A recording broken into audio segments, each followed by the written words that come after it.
All right, we are making an artwork inspired by Henri Matisse, and we are doing his Beasts of the Sea design.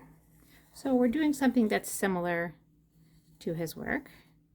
We're starting off with a swirling shape,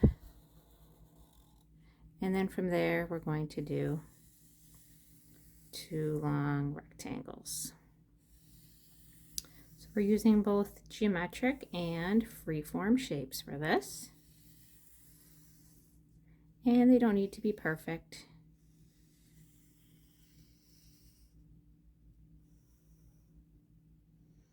So the Beasts of the Sea artwork was actually a collage, and we are making it as a drawing.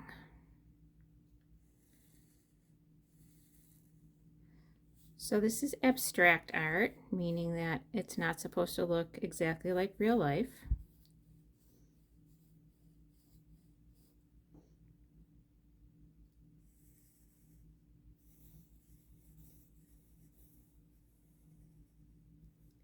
And we're not making ours exactly like Henri Matisse's artwork either. We're just taking ideas from his work and changing it.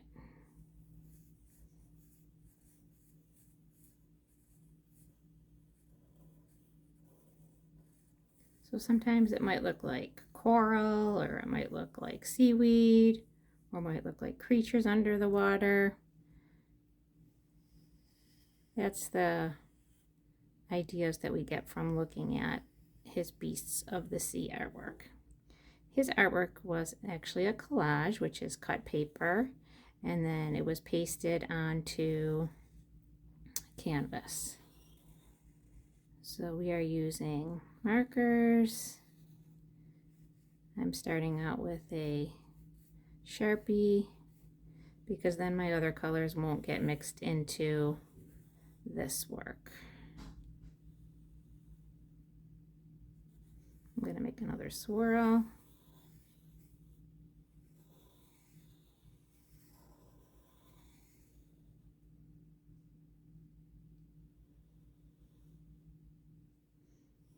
And this one looks kind of like a little fishy.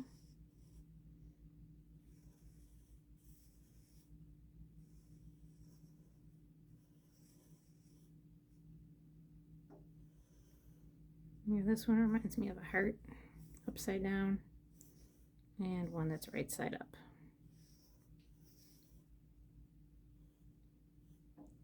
And then these other spaces are kind of separated into rectangles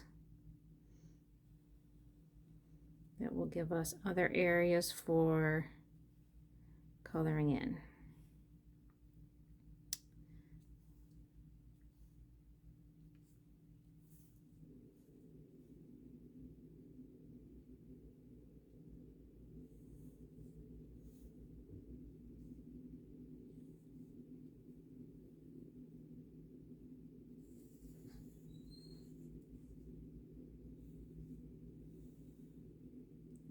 So Henri Matisse was born in France in 1869 and he died in 1954. The Beasts of the Sea artwork he did in 1950. And this was kind of like drawing with scissors, he said, because he was cutting out his paper, different colored papers, with scissors. He was getting too old to stand at his easel, and this was a new way of creating art that Henri Matisse enjoyed.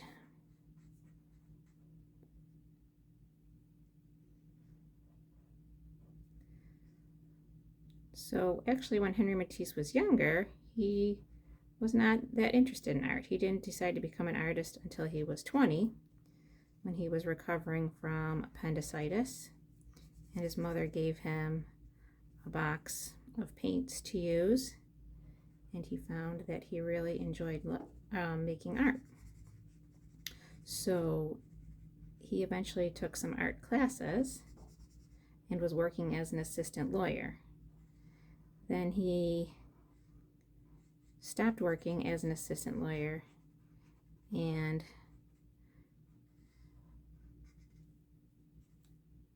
worked as an artist full-time.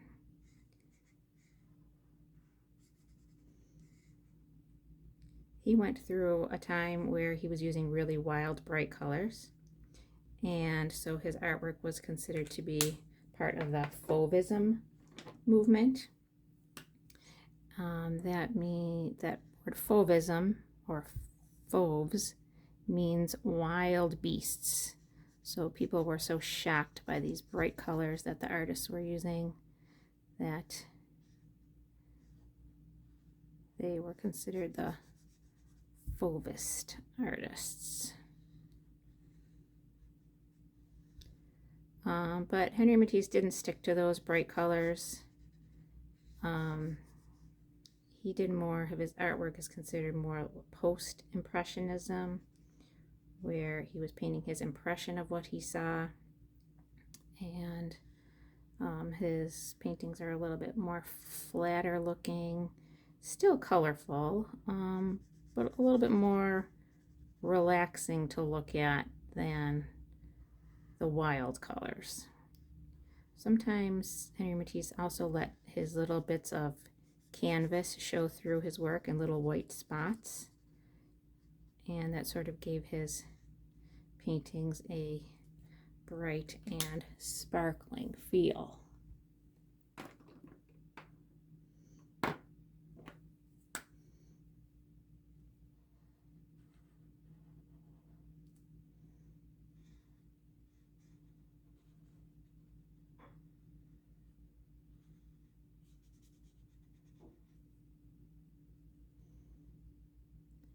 So he wanted his artwork to be soothing and relaxing.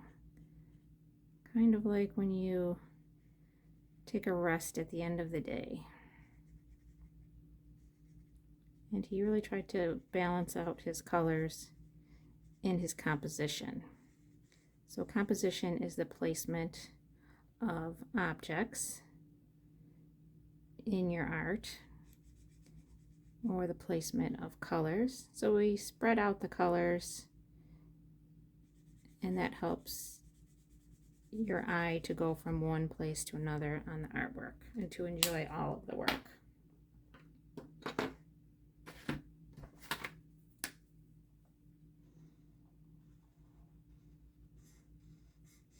If you really wanted to do a collage piece, and you didn't have the different colored papers, you could take your markers and just color in some different swatches of color or rectangles of color on a piece of paper and white, and then cut those out, because it is kind of fun to arrange these shapes on top of each other.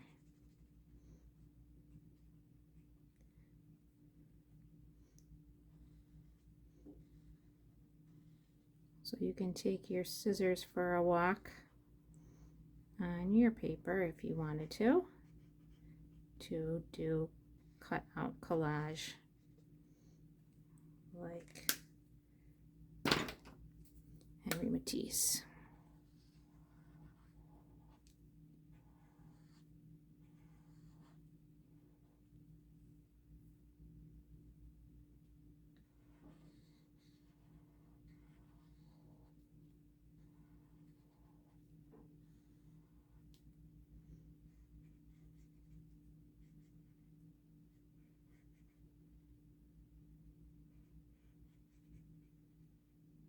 So you might want little bits of white showing through on your drawing. Usually we try to fill in every little tiny white space. But if you are coloring and you have a dark color next to another dark color, sometimes it's nice to leave a little bit of white in between to help those colors still show up.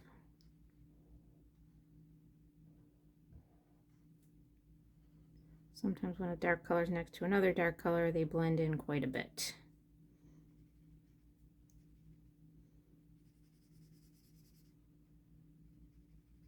And it's okay to leave some of the artwork white.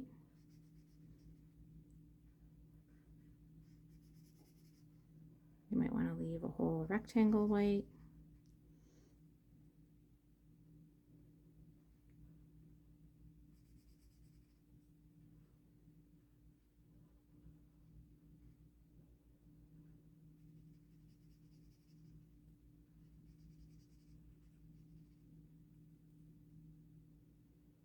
Maybe I'll leave one of these hearts white.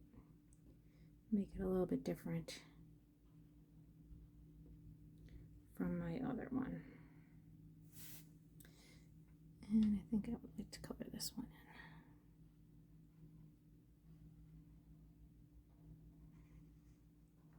So if you are using black with the Sharpie, it will not blend in with the Crayola colors.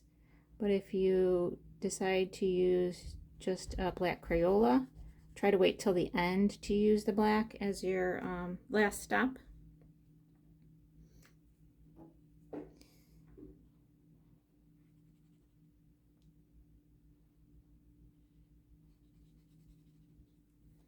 All right, and good luck finishing yours up.